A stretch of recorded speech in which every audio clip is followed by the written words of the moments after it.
Gracias.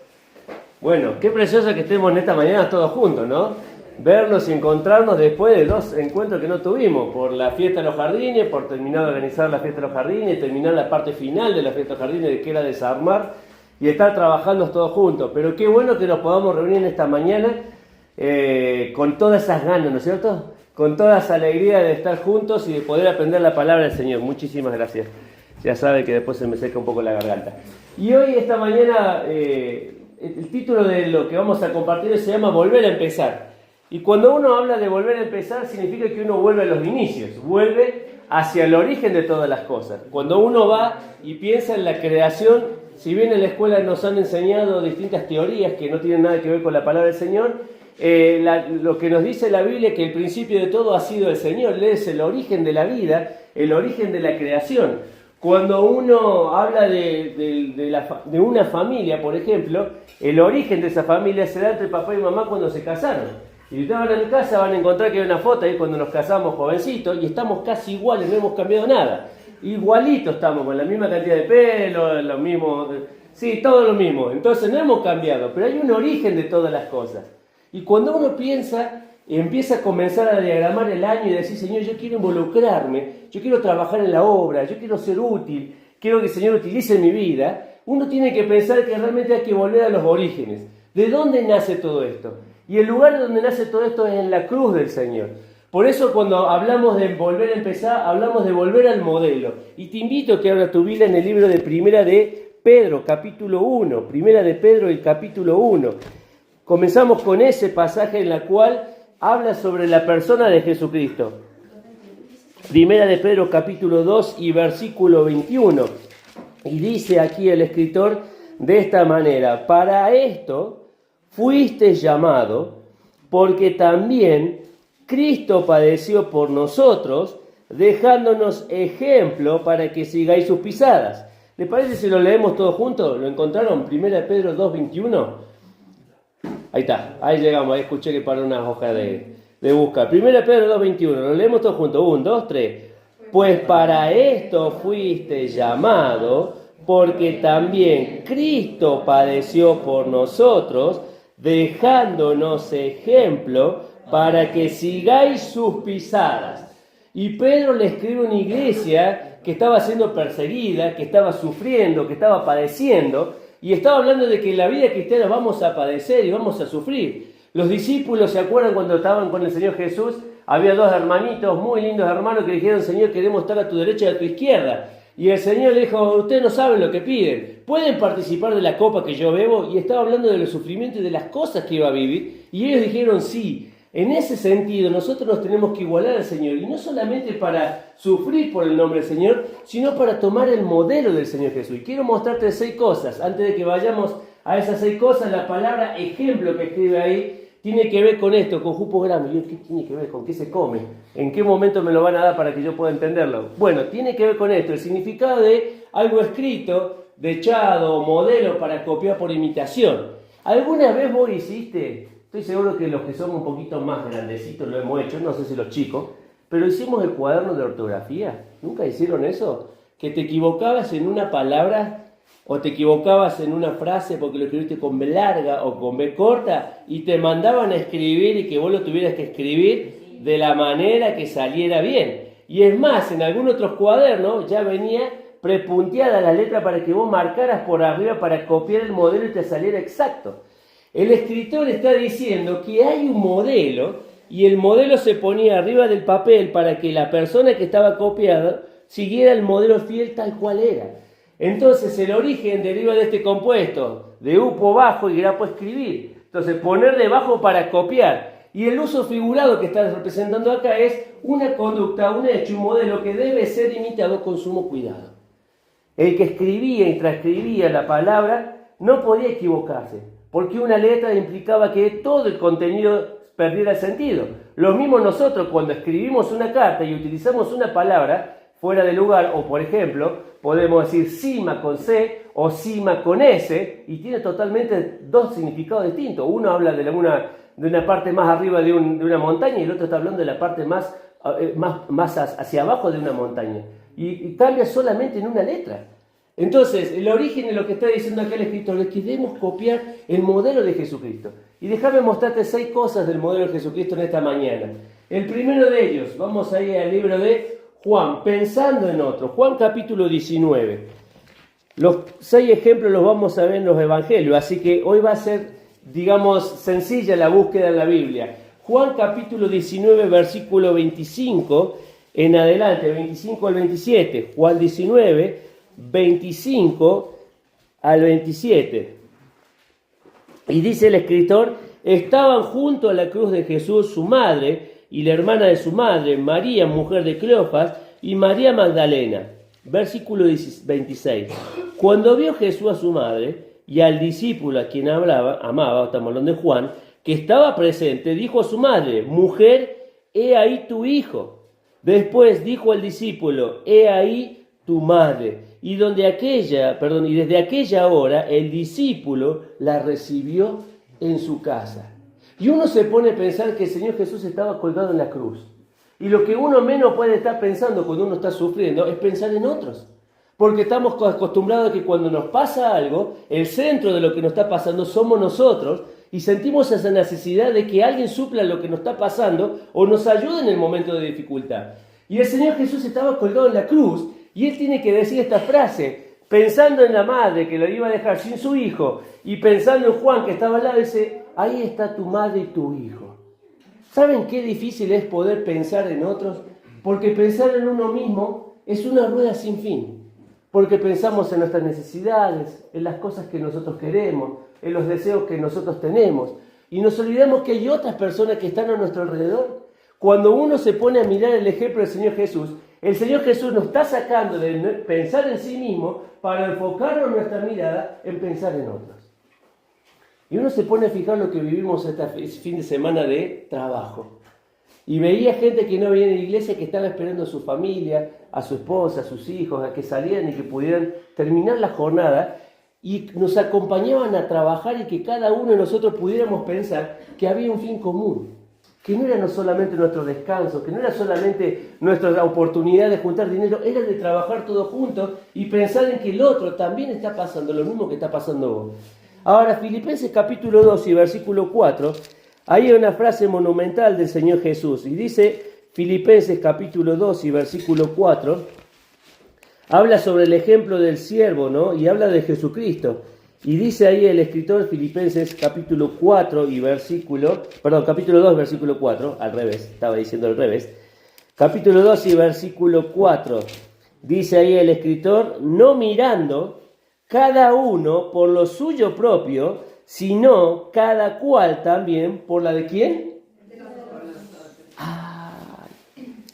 Qué difícil es cambiar el enfoque. Y el Señor Jesús nos está diciendo: debemos cambiar nuestro enfoque. No mirar a nosotros mismos. Mirar que hay otros también que están a nuestro alrededor. Y la NTV lo traduce de esta manera. Tomé una parte del pasaje y dice: no se preocupen por sus propios intereses. Y va a venir el momento de trabajar. Y va a venir el momento de servir. Y uno se pone a pensar: ¿de dónde voy a sacar la fuerza si voy a estar pensando constantemente en las necesidades del otro? ¿Saben qué? Debemos aprender a pasar de lo suyo, de lo nuestro, a lo de los otros. Había una advertencia ahí en ese lugar que cuando lo escribe el escritor dice esto: que que una causa de división o desunión en una iglesia es cuando uno piensa en uno mismo. En uno mismo. Y encontramos al Señor Jesús en la cruz diciendo: he ahí tu madre, he ahí tu hijo, he ahí, estoy pensando en quién, en usted, en el otro. Pero no solamente el Señor nos dejó ejemplo de pensar en otros, también nos dejó un segundo ejemplo, y el segundo ejemplo es necesitando de otros. Y dice San Juan capítulo 19, volvamos al libro de San Juan capítulo 19, versículo 28 al 29. Recién estuvimos leyendo los versículos anteriores, ahora vamos a continuar la lectura y escuchar lo que dice acá el escritor, versículos 28 y 29. Después de esto, sabiendo Jesús que ya estaba todo consumado, dijo, para que la escritura se cumpliese: tengo sed.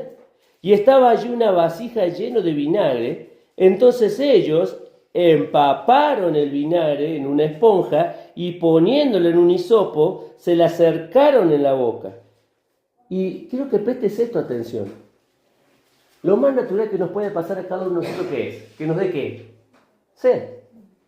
Sí, a veces uno se levanta en la mañana y toma agua y siente la boca seca. Algunas veces estamos trabajando en la jornada laboral y en algún momento decimos, tengo sed, quiero ir a tomar agua. El Señor Jesús estaba en la cruz y dijo, tengo sed, y alguien que estaba ahí a su alrededor puso una esponja, le empapó con vinagre y trató de dársela para que pudiera ¿qué? Pudiera beber. Ahora, ¿vos te das cuenta de esto? Que el Señor del universo, el dueño de todas las cosas, en su versión humana pudo decir, tengo sed, yo necesito que otro me dé agua. ¿Saben que es muy difícil reconocer cuando necesitamos de otro? Las relaciones humanas las creó el Señor porque sabía que nos necesitábamos. Y hay muchísimos ejemplos, pero quiero mostrarte algunos. David en la cueva de Adulán. David se había escondido. Ustedes saben que el capítulo 34 del libro de Salmos se escribe porque David estaba siendo perseguido por Saúl. Y él se va y se esconde en una cueva. Y en ese momento dice que se le acerca gente que eran ladrones, que eran deudores, que eran personas que tenían un prontuario y una vida complicada. Y se acercan a David. Y David, estando en ese lugar, ¿qué dijo? No, esta es mi casa, acá estoy viviendo yo, váyanse al otro lado. David termina acogiéndolos, termina consolándolos. Y termina formando un grupo de personas que, si uno lee los libros de 1 Samuel, se transforman en los valientes de David. En aquellas personas que lo siguieron, en aquellas personas que los acompañaron. Y fíjate cómo David trata a estas personas. Salmo 34. Fíjate lo que él quiere compartirles a ellos para que ellos también lo pudieran entender. Salmo 34 y versículo 8, dice el escritor acá, 34:8, gustad y ved qué bueno es Jehová, dichoso el hombre que confía en él. David invitaba a los que estaban en la cueva, dice, yo ya experimenté quién es el Señor. Lo único que te puedo decir es que pruebes vos también quién es el Señor, para que el Señor también te sacie. Y David pensaba justamente en aquellos que estaban a su alrededor, pero también encontramos a Daniel que pensaba en sus amigos y en acompañarse en un momento de dificultad. Daniel capítulo 2, versículo 17. Este tal vez sea un pasaje por ahí más conocido. Capítulo 2 de Daniel, versículo 17 y 18. Estamos en un momento cuando el rey Nabucodonosor tiene un sueño, dice la Escritura, y nadie lo puede interpretar. Entonces, como nadie se lo podía interpretar, se enoja Nabucodonosor y manda a matar a todos los sabios del reino. Entre ellos estaba Daniel con sus amigos.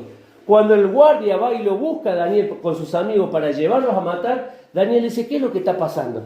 Y él le dice, no, mira, el rey tuvo un sueño y nadie se lo pudo interpretar, pero mandó a matar a todos los sabios, así que te vengo a buscar. Y Daniel dice, déjame un tiempito que yo voy a orar con mis amigos. Y dice el capítulo 2, versículo 17 y 18 de Daniel, luego se fue Daniel a su casa e hizo saber lo que había en Ananías, Misael y Azarías, sus compañeros, para que pidiesen, escuchá el verbo que utiliza ahí, pidiesen misericordia del Dios de los cielos sobre este misterio de que Daniel y sus compañeros no pereciese con los otros sabios de Babilonia.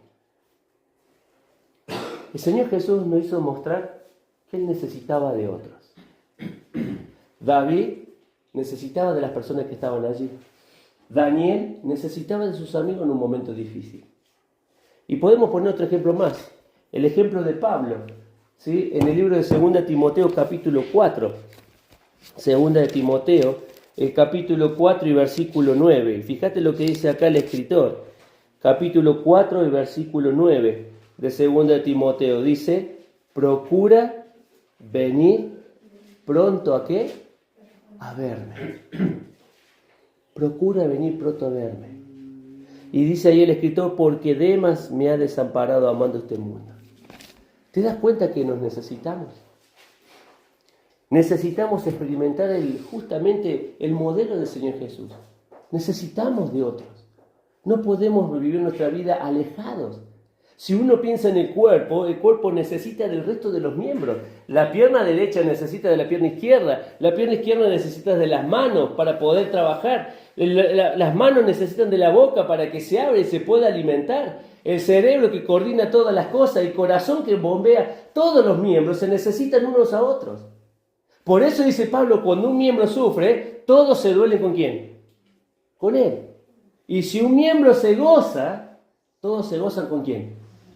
Con Él. Tenemos que aprender a aprovechar lo que el Señor ha puesto en nuestras manos. Necesitamos de la otra persona que esté a nuestro lado, que nos acompañe en el momento de dolor. Daniel salió corriendo a buscar a sus amigos para orar. Pablo mandó una carta a su mejor discípulo y dice, vení, acompáñame que me siento solo. Me siento solo. Entonces, qué bueno tomar el ejemplo de Jesús, necesitar de otros. Pero hay otro ejemplo más del Señor Jesús, perdonando a otros. Lucas capítulo 23. Acompañaron el libro de Lucas, como decía recién, vamos a estar dando vuelta por los evangelios. Lucas capítulo 23 y el versículo 34. Y tal vez es la frase que más resuena en nuestra mente. Capítulo 23 y versículo 34. Y decía Jesús, Padre, perdónalos porque no saben lo que hacen. Creo que es la frase que más podemos recordar del Señor Jesús porque habla del perdón. Y hay algo que tenemos que entender, que el perdón cristiano es algo extraordinario. Porque el perdón del Señor Jesús hacia nosotros es un ejemplo de que nosotros podemos también perdonar a ¿quiénes? A otros. Porque tanto vos como tanto yo estamos llenos de defectos. Estamos llenos de, como se dice, de falencias. Hoy yo me puedo equivocar, mañana te podés equivocar vos. Y si uno se pone a mirar y a juzgar la vida por los errores que tiene, entonces nadie podría estar porque nadie sería perfecto. Y sin embargo Dios nos recibe tal cual somos, para que no seamos tal cual somos. Entonces perdonar a otros tiene que ver con esto extraordinario. Hay un ejemplo que creo que todos lo conocen en el libro de Esteban. Capítulo 7, ahí el libro de Esteban, perdón, el ejemplo de Esteban en Hechos 7. Estamos ahí nomás, capítulo 7 del libro de Hechos, y fíjate la frase, Esteban, capítulo 7, versículo 60. Estaba dando un discurso a un montón de personas que estaban allí, y una de las cosas que él dice, después de que les confronta a todos los que estaban alrededor, justamente es esto, porque comenzaban a apedrearlo. Y vamos a leer el versículo 59, dice, y apedreaban a Esteban. Qué difícil, ¿no? Y mientras él invocaba y decía, Señor Jesús, recibe mi espíritu, puesto de rodillas, dice, clamó a gran voz. ¿Y qué dijo? Manda fuego del cielo, Señor, que los consuma a todos, porque me están apedreando. Termina diciendo, Señor, no les tome en cuenta este pecado. Y habiendo dicho esto, se durmió. Quiere decir que murió. ¿Te das cuenta que también tenemos que seguir el ejemplo del Señor Jesús perdonando a otros? Perdonando a otros. Y dice acá Efesios 4:32, de la manera que Cristo nos perdonó, así también hacedlo vosotros. Qué bueno es que el Señor no mantenga con nosotros una lista sábana de cosas que hacemos. Si vamos y pedimos perdón, esa sábana se renueva y Dios perdona las cosas que nosotros hayamos hecho. Siempre arrepentimiento genuino para recibir el perdón del Señor. Y vamos con esto, con el perdón, pero vamos con algo más. ¿Qué más debemos aprender del Señor Jesús?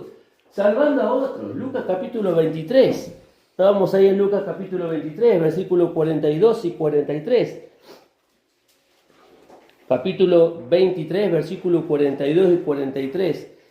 Y le dijo, vamos a leer del versículo 39 para poder entenderlo. Dice, y uno de los malhechores que estaban colgados le injuriaba diciendo, si tú eres el Cristo, sálvate a ti mismo y a nosotros. Y respondiendo el otro le reprendió diciendo, ¿ni aún temes tú a Dios estando en la misma condenación? Nosotros la verdad justamente padecemos porque recibimos lo que merecieron nuestros hechos, mas ningún mal hizo. Y dijo a Jesús, acuérdate de mí cuando vengas en tu reino. Y acá está la frase del Señor Jesús. Entonces Jesús le dijo, de cierto te digo que hoy estarás conmigo ¿en dónde? En el paraíso. ¿Saben qué? Que la palabra paraíso viene del persa y tiene este significado, un jardín amurallado. ¿Sí? Un jardín amurallado. El rey le daba ese honor a alguno de sus siervos, a los sirvientes, para que le acompañaran en el paraíso. Estar con el rey era estar con todo. Era estar con él en todo. Usted tenemos que entender el lugar en el cual se escribe. Estamos hablando de un lugar de desierto. Estamos hablando de un lugar de soledad, de sequedad. Y estamos hablando de que el jardín, ¿sí? Ese paraíso que tenía el rey persa, Era un lugar que estaban todas las condiciones, todas las comodidades, era un lugar donde él vivía como rey. Entonces, cuando un sirviente tenía la oportunidad de estar con el rey le decía, venía al paraíso, al lugar apartado, al lugar donde estaban ellos dos juntos. Ahora, el Señor le dice esto, porque le quería dar esperanza al que estaba a su alrededor. Porque el hombre que estaba en la cruz estaba desesperado, reconociendo su pecado, y Dios le tiene que decir, hoy estarás conmigo ¿dónde? En el paraíso. Y hoy el ejemplo que nosotros tenemos que tomar del Señor Jesús es que tenemos que salvar a otros, dándoles esperanza. Mira lo que dice Efesios capítulo 4, versículo 11 y 12. Porque nosotros éramos así también. Efesios capítulo 2, versículo 11 y 12. Capítulo 2, versículo 11 y 12.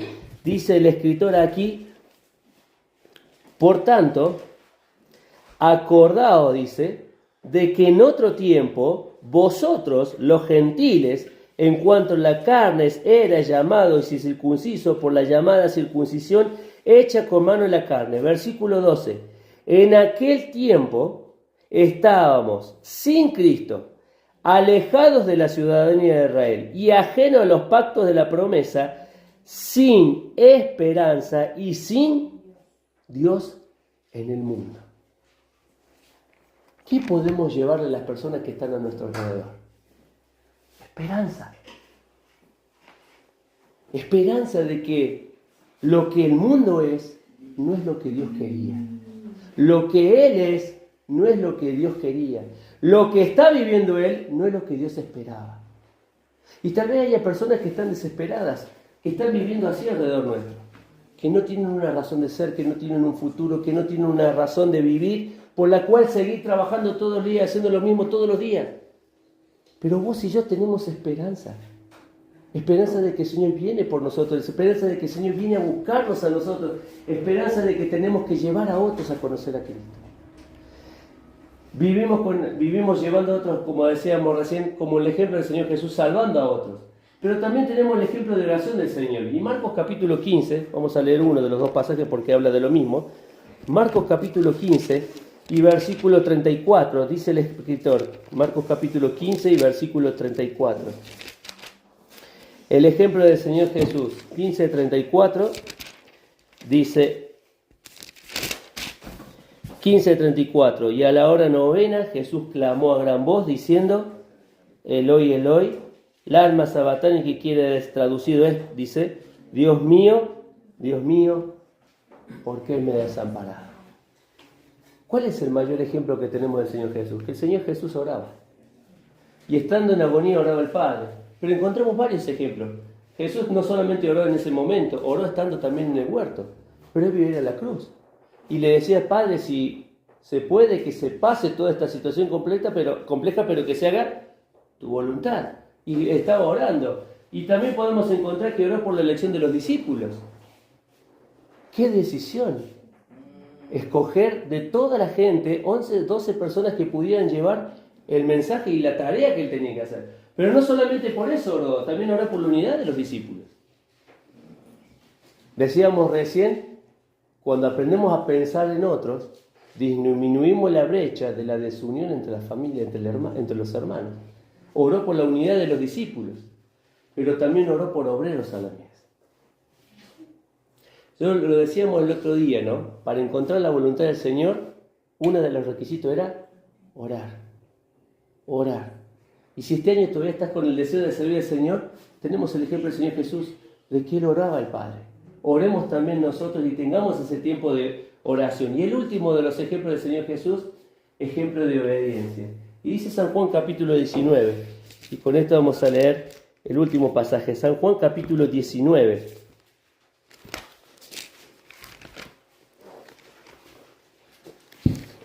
San Juan capítulo 19, versículo 30. Recién llegamos a leer los dos versículos anteriores y ahora leemos el último. Dice, cuando Jesús hubo tomado el vinagre, dijo, consumado es. Y habiendo inclinado la cabeza, entregó el Espíritu. Y acá lo más importante de esto, todo el propósito en él se llevó a cabo. Estando en la cruz, el Señor Jesús terminó diciendo, consumado es. Romanos capítulo 5 y versículo 19 habla sobre la obediencia del Señor Jesús. Quiero invitarte a leer este último pasaje, Romanos capítulo 5 y versículo 19, dice, Juan, Hechos, Romanos capítulo 5 y versículo 19 dice, porque así por la desobediencia de un hombre, los muchos fueron constituidos pecadores, así también por qué cosa. Ay, qué lindo, cómo sonó eso. Sonó con falta de sopa, de polenta, de guiso. A ver, vamos de nuevo. Así también por la obediencia de... Lili, ¿te escuchamos nomás, Lili? Qué grande, Lili siempre está presente ahí. Vamos de nuevo, a ver. Así también por la obediencia de... Ahí se sumaron uno. La última vez, a ver. Así por la obediencia de... ¿Qué dice? Los... ¿Vos te das cuenta de lo que está diciendo el escritor? Que la obediencia de uno trae bendición. La obediencia de uno trae bendición. ¿Cuántos somos en la mañana? ¿20? ¿15? ¿30? ¿40? Si hubiera 30 de acá que pudiéramos ser obedientes, solamente uno que fuera obediente, habría bendición para el resto. Imagínate 30 obedeciendo al Señor. Imagínate 40 obedeciendo al Señor. Imagínate 10 obedeciendo al Señor. Traeremos bendición a las personas que están a nuestro alrededor. De eso se trata la Biblia. De eso se trata el modelo del Señor Jesús, que se transformó en un ejemplo y en un medio para llevar salvación y bendición a otras personas. Por eso en esta mañana, cuando nos juntamos en este lugar, no venimos a hablar de nosotros, no venimos a hablar de nuestras capacidades, no venimos a hablar de nuestros talentos, venimos a hablar del ejemplo supremo, el ejemplo del Señor Jesús en la cruz. Y te invito a que podamos participar de este pan teniendo este pensamiento, que de la manera que Él dejó 6 cosas que hoy podíamos aplicar a nuestra vida y un montón de más, así también nosotros podemos vivir a lo largo de toda la semana. Y podemos marcar que el ejemplo del Señor Jesucristo está impreso en nuestro corazón. Vamos a participar en esta mañana de este símbolo. Del pan como símbolo del cuerpo de Cristo entregado en la cruz, pero también de la copa como símbolo de la sangre de Jesucristo entregada para el perdón de nuestros pecados. Señor y Padre, te damos gracias por esta mañana. Gracias porque nos permites estar reunidos. Gracias, Señor, porque podemos ver en Jesucristo el modelo que nuestra vida debe aspirar a ser. Tal vez no estamos, Señor, cumpliendo las cosas que a veces nos muestras a través de tu palabra.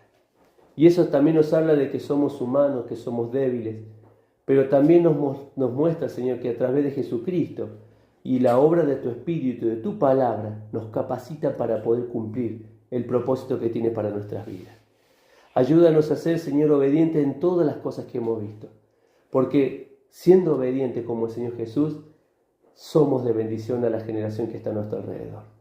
Señor, te damos gracias por la obra de Cristo. Gracias por ir a la cruz. Gracias por cargar nuestros pecados. Gracias por tomar nuestro lugar. Gracias porque, Señor, si no hubiéramos visto la manifestación del amor en la cruz de Cristo para con nosotros, hoy no tendríamos esperanza. Señor, te damos gracias por esta mañana. Bendecinos en el nombre de Cristo Jesús. Amén, Señor.